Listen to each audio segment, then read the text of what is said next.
So, all of you, welcome to Allen Digital Classes. Today we'll discuss a very interesting idea. Today we'll discuss about Gauss's theorem. So, if you see the NEET portion, the NEET syllabus, Gauss theorem plays a very important role. Okay, many questions come here. And to understand Gauss theorem, we should know electric flux. So, what we'll do first is we'll learn basic about electric flux. We'll just revise it. Okay, we'll not go in detail of this. So, what is electric flux?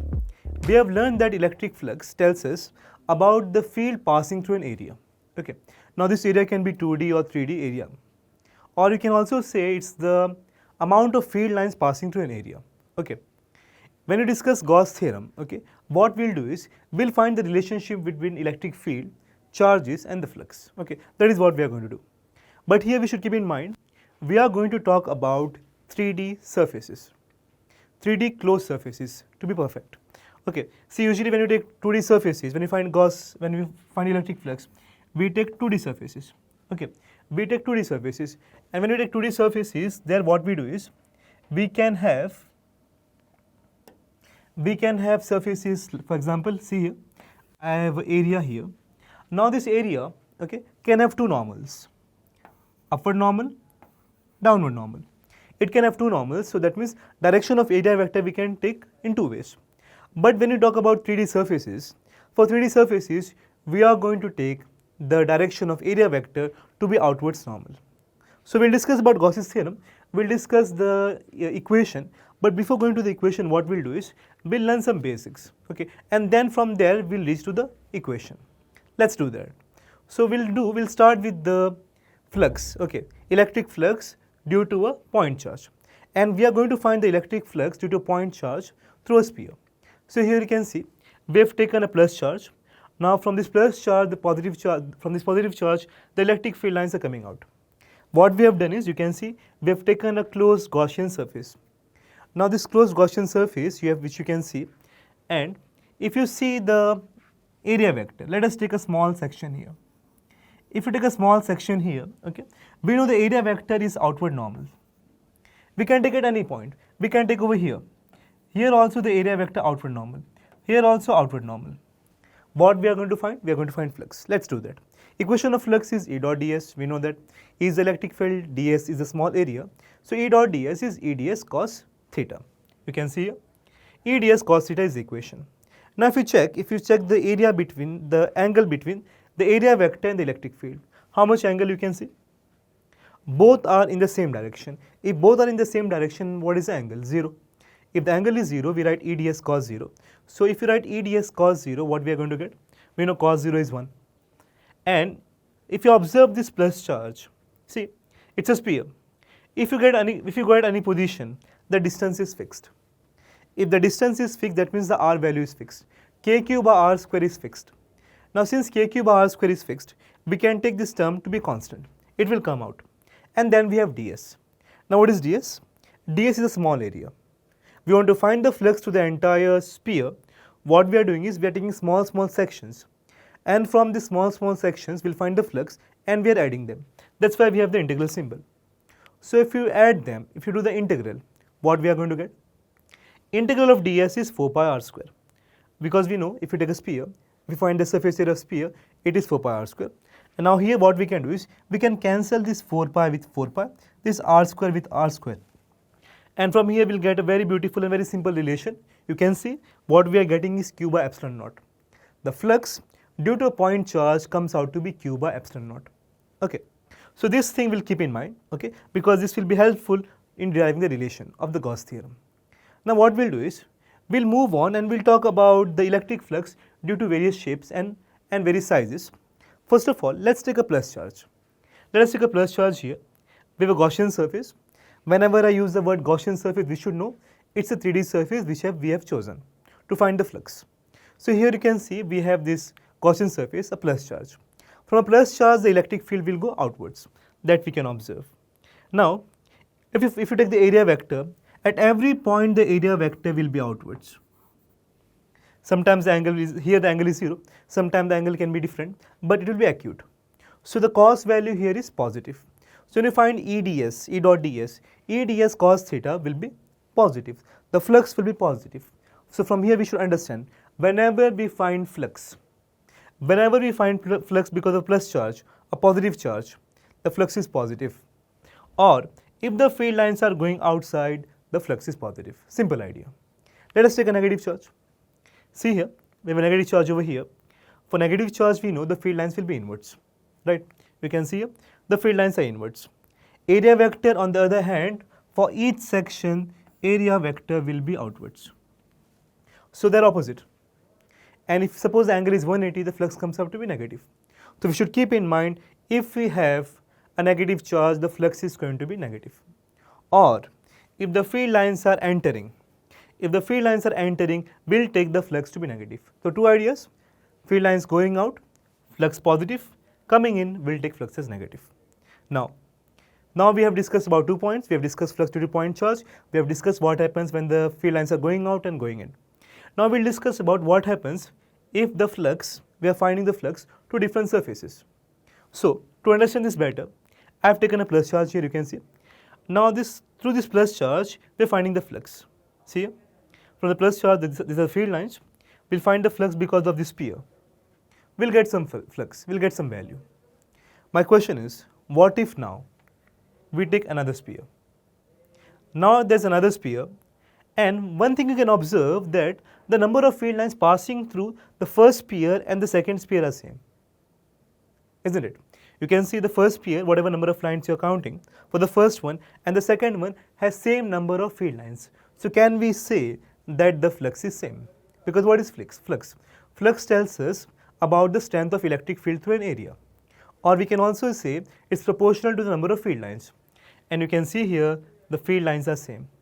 So we should understand, if we get different shapes, or if we get different size, not shape, we'll come to shape later. If there are different sizes, the flux remains the same. It does not depend on the size. Now let's move on. Let us discuss what happens when we have different shape. See, what I have done here is I have taken a sphere. For sphere, what is the flux? Q by epsilon naught. Okay. One charge, we know for sphere what is the flux. We have derived that Q by epsilon naught. If I take now some random shape, you can see some random shape here. Same charge, compare the number of field lines in both of them. In both of them, the number of field line is same. If the number of field line is same, what about the flux? Number of field lines are same, the flux should be same. That means Q by epsilon naught here also. What if I take a cylinder now? Even if I take a cylinder, the field lines are same. Since the field line is same, the flux is same. So it doesn't matter what shape you take, doesn't matter what size you take, the flux will not change, the flux will be same. I hope that is clear. Now we'll discuss what happens with location. So what we'll do is, we'll keep the charge at different locations and see how will the flux change. See, a Gaussian surface, we have a plus charge here, okay, some field lines are coming out of this, we get some flux. Then we are taking another Gaussian surface, and what we have done is, we have changed the location of this charge. Are the number of field lines same? Same charge, number of field lines cutting both the surface are same. You can see the third case also. In the third case, you can see again we have same number of field lines. So what we can conclude? We can understand that, see, whatever be the location of the charge, if you have a charge, the flux is same. Okay, so wherever you keep the charge doesn't matter. The shape doesn't matter, the size doesn't matter, the flux will be same. I hope everyone is clear. Now let's see what happens when a charge is kept outside. Here, what we have done, Gaussian surface you can see, and I have a charge outside. So see this thing, see these field lines, this one, this one, this one, and this one. So all these 4 field lines are entering, flux positive, and the same field line exit. Whatever enters, exits. So what about the net flux? The net flux, what we are going to get is 0. Now let us visualize it better. Let's see here, all of you. So we can observe here we have taken a Gaussian surface, okay, and we have taken a point charge, a positive charge. Let's see how the field lines will appear and why the flux is going to be 0. So see here, the field lines are coming out of this, okay. The field lines are emitting from this positive charge. Now observe here, see, from the top view you can see the field lines which are entering, the same field line exit. Whatever enters, exits. If whatever enters exit, the flux is 0. So we should keep in mind, if a charge is kept outside, the flux what we are going to get is 0. Simple idea, logical idea, we should know. Okay? Positive flux, negative flux will get 0. Okay? So let's move on now. Now we'll discuss about the Gauss's theorem. So whatever we have learned till now, let us summarize. See what we have learned. We have learned that the flux does not depend on the shape and the size. Okay, that we should know. Flux due to point charge is q by epsilon naught, not because of a point charge. Okay, like if you take a point charge, negative or positive, it is q by epsilon naught depending on the size.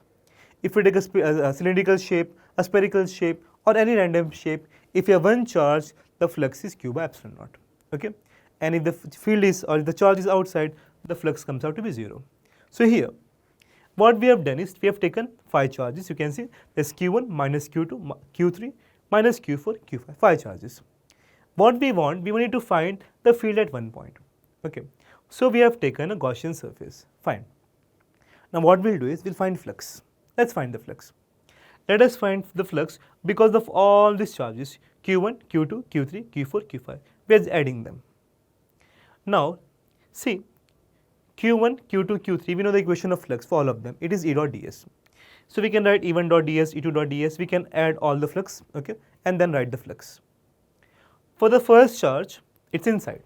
For a point charge, what is the flux? Q by epsilon naught. For 2, how will you write? Q2 by epsilon naught with a minus sign, of course. For 3, what will you write? Q3 by epsilon naught. But what about the charge 4 and 5? See, they're outside. If they're outside, the field lines coming from here, they will enter and they will exit. Same for Q4, they will enter, they will exit. So whatever enters, exits. So for the flux, okay, the flux due to 4 and 5 will be 0, obviously. So what we get? Q1 by epsilon naught minus Q2 by epsilon naught we have, and we have Q3 by epsilon naught and 0 and 0. So the net flux comes out to be Q1 minus Q2 plus Q3 by epsilon naught. And this is what Gauss theorem says. Let's understand what Gauss theorem is. So as per Gauss theorem, whenever we are finding field at a point, so then it says the net flux, okay, it says the net flux due to through a Gaussian surface. If a Gaussian surface, the net flux is equal to what? The charge enclosed by epsilon naught. We have found flux because of all of them, but 4 and 5 will not contribute. 4 and 5 are not contributing, but what is going to contribute? The charge is inside. So net flux is E dot ds. Now you know integral symbol, but here you can see something else. You can see an integral symbol with a circle. Now what it means? It means closed surface integral. See what we are finding? We are finding the flux. When you are finding the flux, what are we doing? Are we covering the entire area? So what are we doing is, we are finding flux through the entire area, everywhere. We have to take each section. That is why it is called as a closed surface integral. Okay. So here we can see we have the net flux as Q1 minus Q2 by plus Q3 by epsilon naught.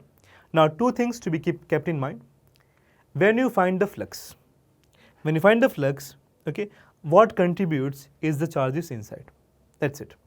But we should keep in mind, we got the equation E1 dot ds, E2 dot ds, E3 dot ds.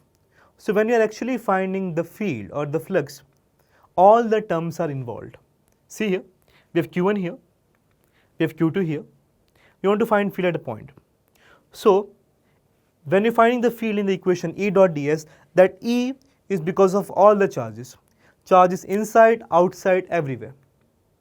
E dot ds equation, when you find that E, the electric field, what you're finding, E is due to all the charges, because when you find the flux, we saw the flux because of all of them. But the charge enclosed, Q by epsilon naught term, is only because of the charges inside. This is something we should keep in mind always. E dot ds, E because of all the charges. This Q term is for the charges inside alone. Positive take positive, negative take negative, with proper sign we should do. Okay, so let's move on. Some other application we will see here.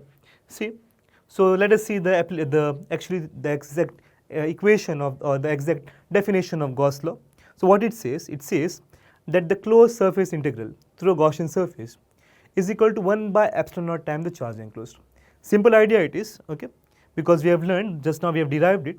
So 1 by epsilon naught, the charge enclosed.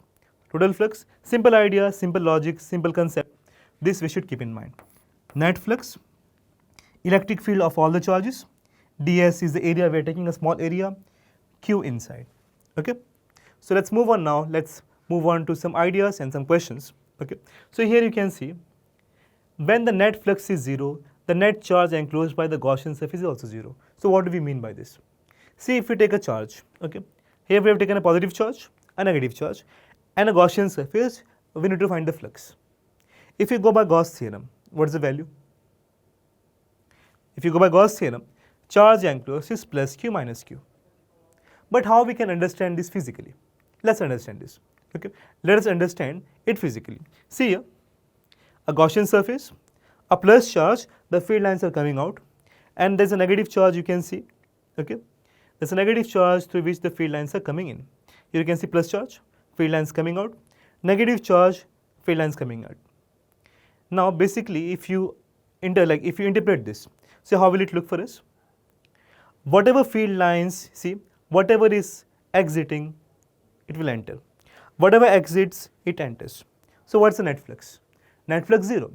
And by the Gauss theorem also, we can see the answer directly. Q enclosed 0, the flux is 0. Clear?